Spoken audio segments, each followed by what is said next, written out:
All right, hello YouTube. Welcome back to my channel. For those of you who don't know me, my name is Cryptic Coil, and in today's video, I am actually going to reply to a subscriber and a viewer, someone who's very loyal to my channel, someone who always comments on my videos with great enthusiasm.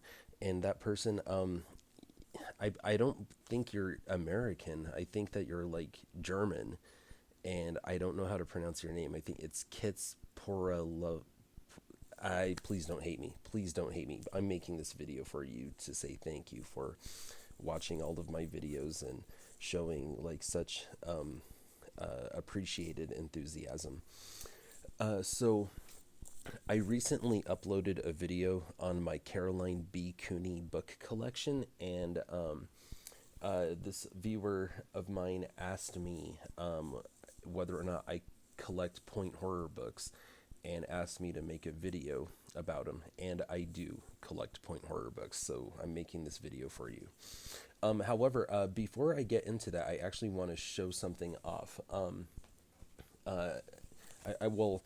I forgot to show you a book from my Caroline B. Cooney collection, and it's called.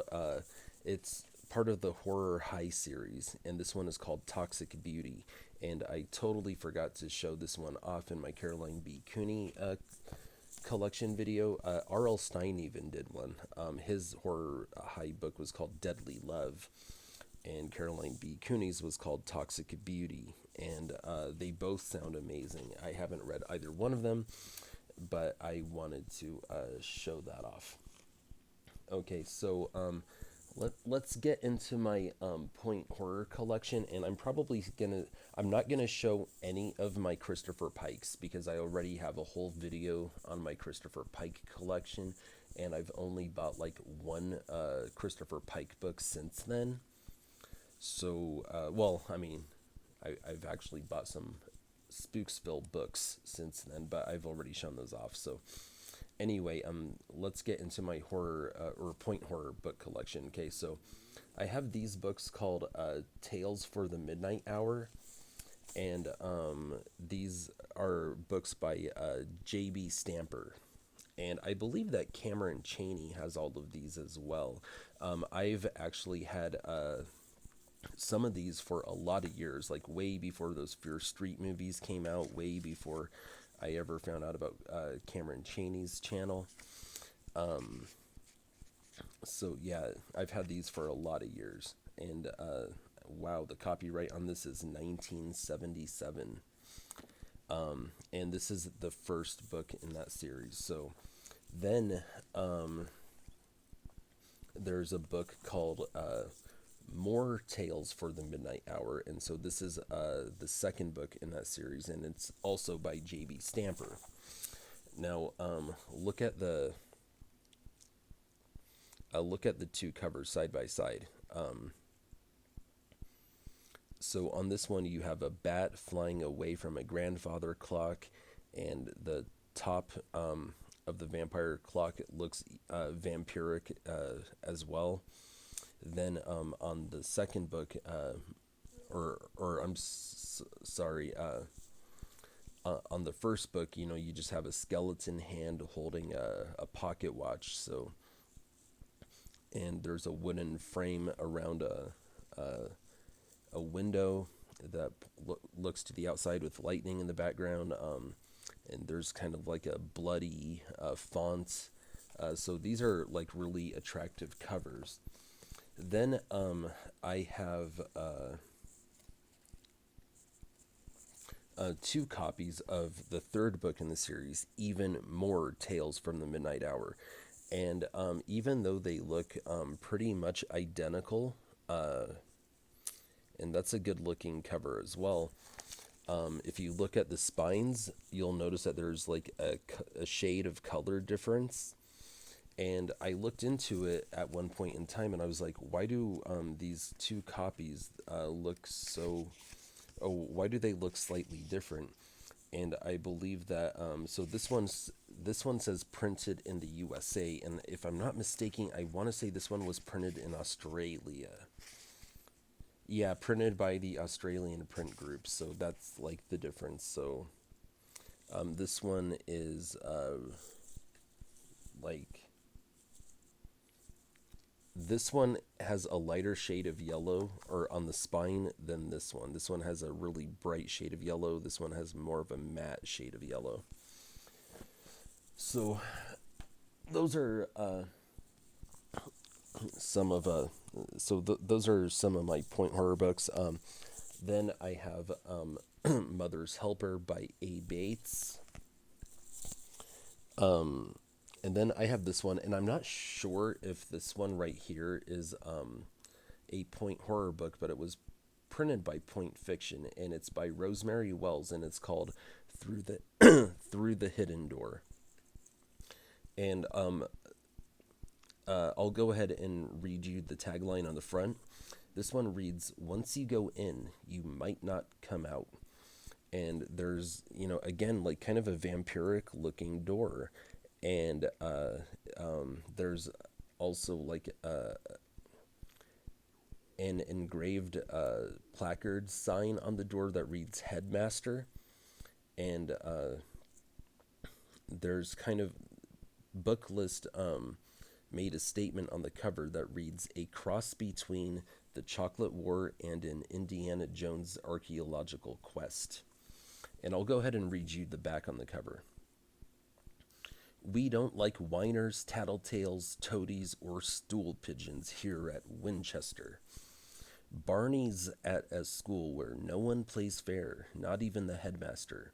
Barney knows he should leave Winchester Academy before he gets hurt, but there's something making him stay. Day after day, a strange younger boy, Snowy Cobb, leads him blindfolded to explore a vast hidden cave.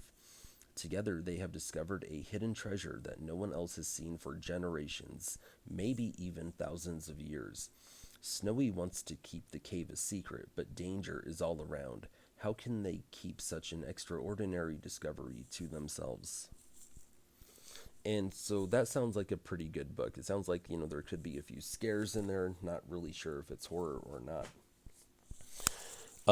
Then I have a D.E. Atkins book called Sister Dearest. And I'll read you the tagline on the front. "Blood is thicker than water." And these blood drips on the cover, like here, here, and here, that the blood drips down into the font that spells out the title of the book. That is like really cool. I'll even go ahead and read the back of this one. "The only good sister is a dead sister." Like, that's so morbid. "Her older sister is gorgeous. Her older brother is cool. But their baby sister, Vicky, is a real wild child.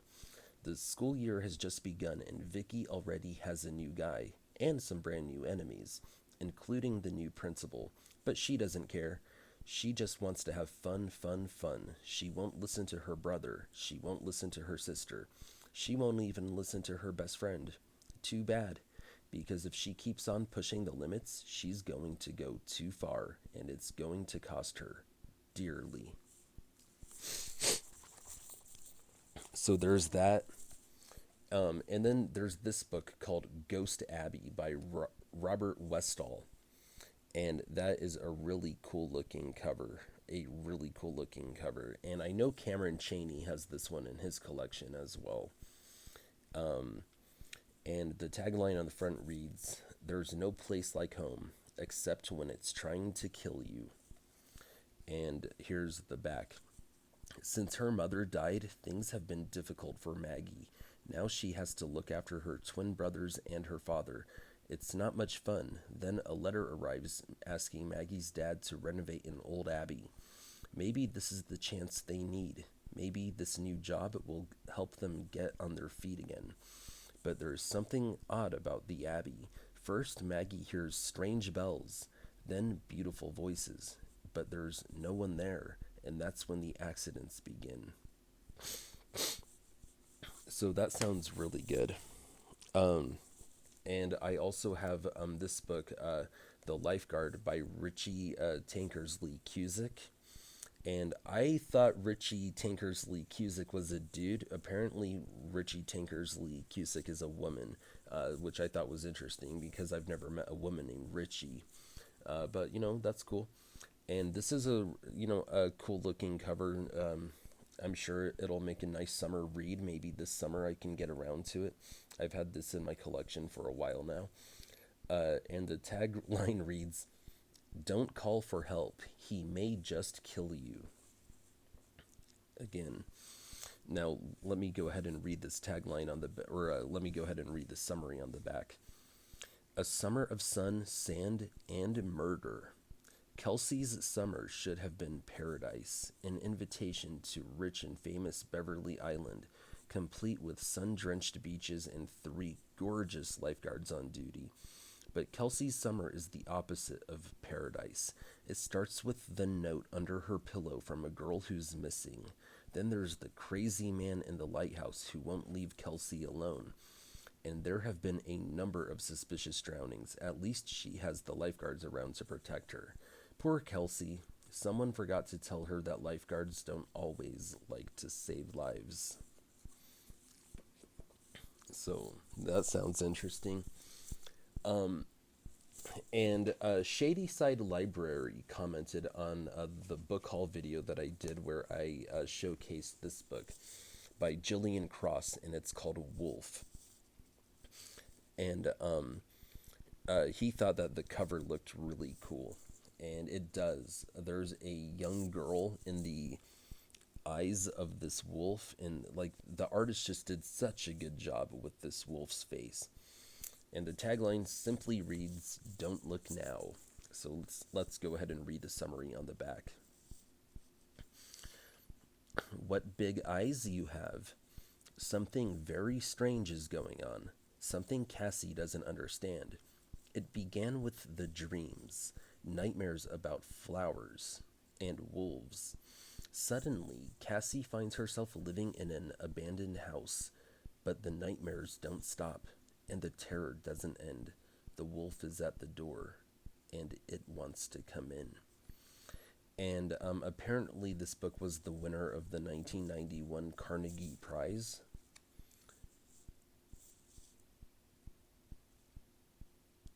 And someone wrote their name on the side. When I was a kid, I never did that. But I also have a backup copy of this as well. So let's get into some more.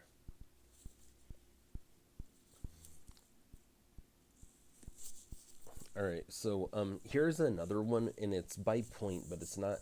I don't believe it's a Point horror book, but and I picked this up recently, and I just thought it sounded like a good read.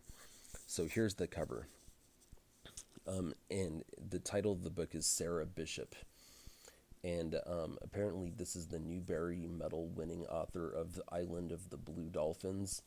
I never read that book, but my 4th grade teacher had a couple of copies of it in her classroom on one of her bookshelves. And so the tagline on the front reads, "Will the war ever be over for Sarah?" And let's go ahead and read the back. For Sarah, freedom means nothing left to lose.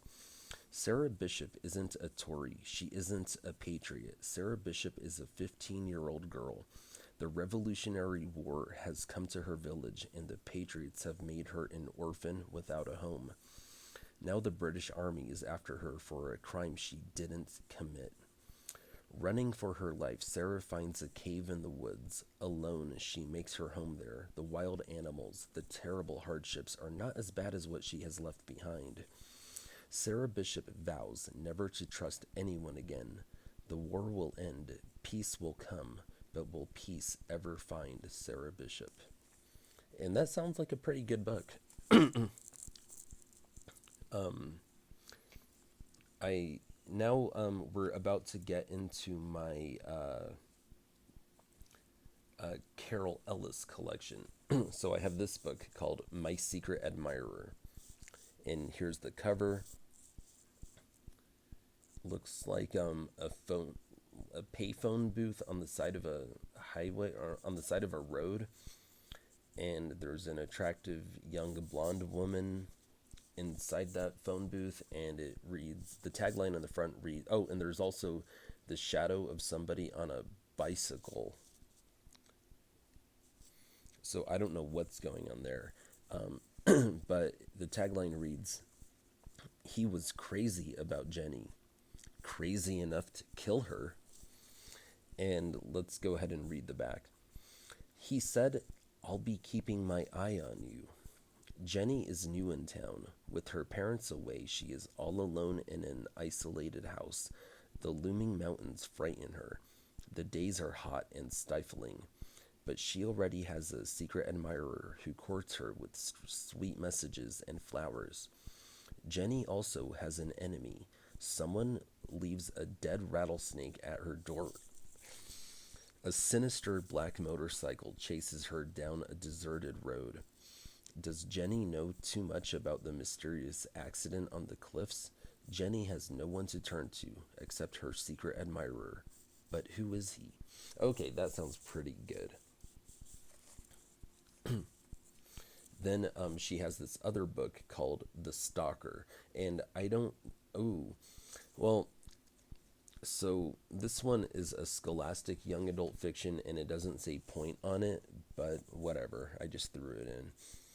And there's a frightened young lady in the reflection on a pair of sunglass lenses. This is a cool looking cover. I really like the font that they use to spell out the title of the book. And the tagline simply reads, Someone is watching. Let's go ahead and read the summary. An adoring fan or a crazed killer? Jana always wanted to be a star. She dreams of the applause, giving autographs, and most of all, the thrilling attention. And now she finally has an adoring fan, someone who has seen her dancing on stage. At first, he just sends flowers and notes, but what seems like innocent admiration soon turns into a terrifying obsession. He is always near her, always watching her, waiting to make his move. Is the stalker just trying to get closer to Jana, or is he trying to make sure no one ever will? Now that sounds absolutely terrifying because I know that there was um, a young female singer in recent years, and some crazy fan fell in love with her and had all this stuff in his head about how they were meant to be together, and then he ended up like killing her on stage at like a live event or something, and that happened in real life. So this actually sounds terrifying. All right, then I have this one, and I have no idea if this is a horror book or not, but it's called Born into Light by Paul Samuel Jacobs, okay? And this is the cover. And on the so on the cover, you have a guy out in the woods, and he's like on his knees for some reason, and the tagline reads, "A gift from the sky." Let's go ahead and read the back. When Roger Westwood woke up early one spring morning, he never expected that his life would change forever that day. Then he saw a strange explosion of light shatter the dawn sky. What followed was even stranger. A wild child, a boy as wild and strong as a wolf, burst out of the woods and into Roger's life. Although the boy, who was the same age as Roger, could not even speak, Roger's mother adopted him anyway. Then the Westwoods heard of another wild child, this one a girl, who was languishing at the county hospital. They took her in as well, but Roger is confused, yet intrigued by these children. First of all, who are they? More importantly, what are they? Oh, I missed a Carol Ellis. So I have this one called Silent Witness, and this is another one of my Carol Ellis's. But again, it's a scholastic young adult fiction, not a point horror. But I already have it out, and point horror fans will like it anyway. So whatever. So there's a man's hand clad in a leather black glove, and the tagline and there's a frightened girl. Looks like she's got her back against the wall. Her body language signifies that she's in fear. And the tagline reads, "Watch if you dare." Now let's go ahead and read the summary. America's deadliest home video. When Lucy Monroe's friend Alan dies, his mother sadly gives her some of his belongings, a few CDs, a couple of posters, a videotape. Lucy had seen Alan making videos of his friends, but this one is different. It reveals a crime, a deadly crime. Now that Alan isn't alive, the tape is the only witness, and someone will do anything to make sure Lucy never sees it. All right, then I have these two Sinclair Smith books, but they're also not point horror. I know you asked for point horror. I'm sorry. That's what I had. So, The Boy Next Door by Sinclair Smith. The tagline on the front reads, "He's just to die for." And there's this really big Victorian home, and it's the silhouette of somebody at the front door on the cover. And it reads, "Is he for real?" From the moment she meets Julian, Randy's crazy about him. He appears out of nowhere one day and says his family is moving into the deserted house next door. Julian never comes to school, and he's got some unusual ideas about having fun. He likes to scare people. Soon Randy does too. But now Julian's tricks are getting scarier and scarier. In fact, they're starting to turn deadly. Julian isn't the boy Randy thinks he is at all, and she has no idea just how terrifying he can be. She's going to find out. So that sounds interesting. And then there's this book called Let Me Tell You How I Died. And look, there's a skeleton hand writing something on paper. And it reads, it was her own handwriting in a dead girl's diary. And here's the summary on back. Was she going to die again? Delia can't stop reading the old diary she's found. She's becoming more and more like the girl whose words she reads, seeing the world through her eyes, even having her memories. Soon she believes she was the girl who wrote the diary, in a past life. So does her killer. The terror is alive once more, for the girl who wrote the diary was murdered, and whoever killed her the first time is after her again. Love it. Sounds good. Haven't read it. I have another Sinclair Smith book, but this one actually is a point horror, and it's called The Waitress. And I don't know if that's ketchup or blood on the plate. And there's a receipt with a knife through it, keeping it stuck to the table. So that's a cool looking cover. Let's go ahead and read the back. Oh, the tagline on the front reads, "The customer is always wrong, dead wrong." All right, now let's go ahead and read the back. "The food is great. The service is deadly. Dying for a good meal? Come on over to the Doghouse, where Paula works after school. It's a great place to meet your friends, if they're still alive. At the Doghouse, accidents can happen, and they often do. You could wind up with more than just an upset stomach. You might just wind up dead. Of course, when things go wrong, everybody always blames the waitress. Now Paula's first job might be her last." Sounds like it could be interesting. Okay, I have a few more. So this is not point. Okay, so I'm putting that away. This one is point, and this is another A. Bates book. And this one is called Final Exam.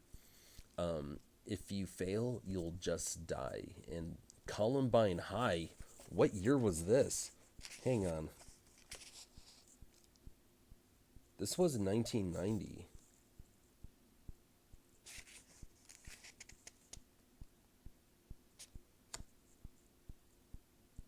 Sorry, that was just a bit shocking. Okay, Columbine High, a really famous school shooting happened there in the late 90s. It really, it's still like fresh on the minds of society. It changed a lot of things. A lot of schools got metal detectors after that happened. Final exam. If you fail, you'll just die. Let's go ahead and read the back. It was her worst nightmare. Kelly has always been afraid of final exams. Now she's scared to death. Something strange has been going on all week. Something weird. It started with someone playing a few pranks on her at school, trashing her locker, stealing her purse. Then the pranks turned deadly. Someone doesn't want Kelly to graduate. They've prepared a special final exam just for her, and she better not have any wrong answers because her life depends on it. Wow.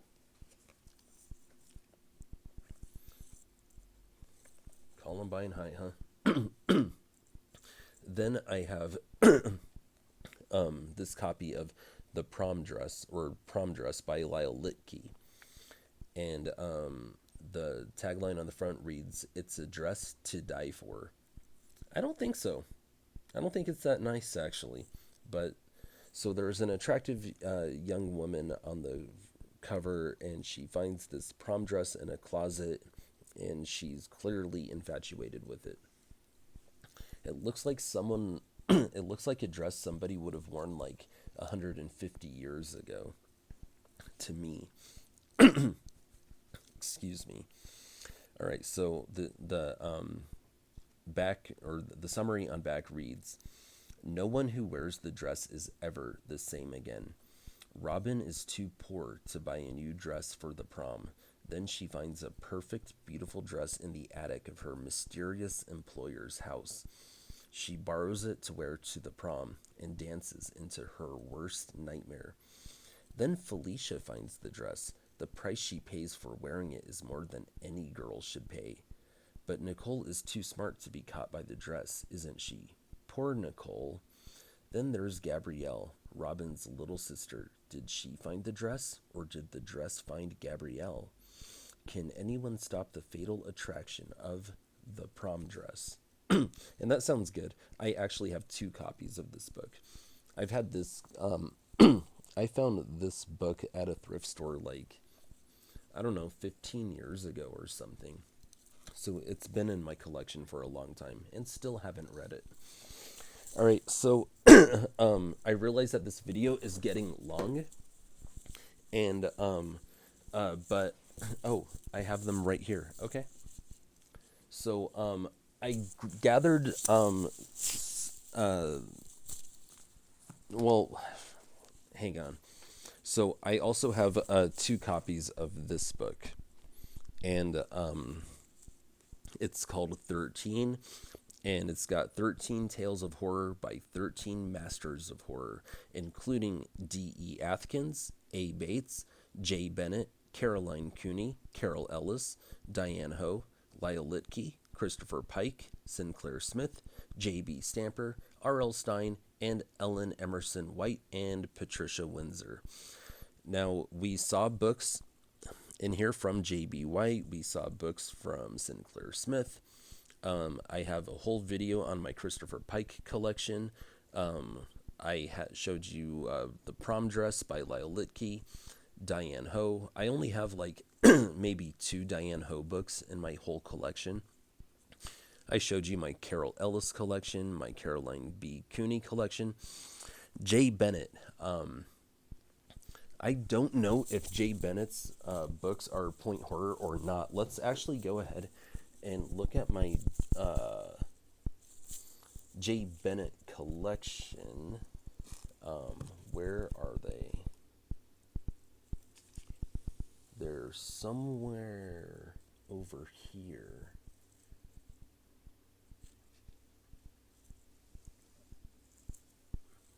Where are they? They're around here.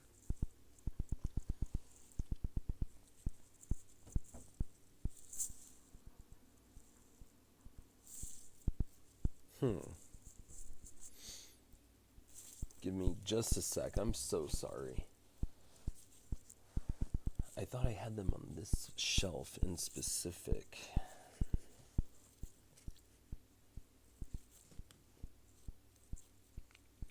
Okay, so my J. Bennett books are not point. So um, so with that being said, I'll just show off the last of these, and these are R.L. Stine books. So this is a point fiction book. This is Twisted by R.L. Stine, and I believe I have a reprint, but it just says Scholastic on it. It doesn't say point, but that was a point horror book. I have a few copies of The Babysitter, but this is the vintage point horror printing. This one says Point Thriller, and it's called The Boyfriend, and it says Point on the spine. I have another printing of this as well, and whoever owned this before me, they used a candy bar wrapper as a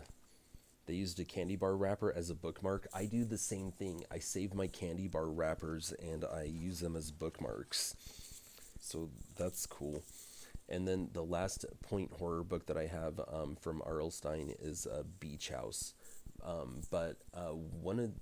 Eventually I'm going to make another video on my non-Goosebumps, non-Fear Street R.L. Stine collection. So yeah, so I hope you enjoyed this video. I hope it was worth your time. I actually did enjoy making it, so thank you for the suggestion kits. I hope everyone else enjoyed it as well. Thank you guys for watching. Horns up. Peace out. Take care.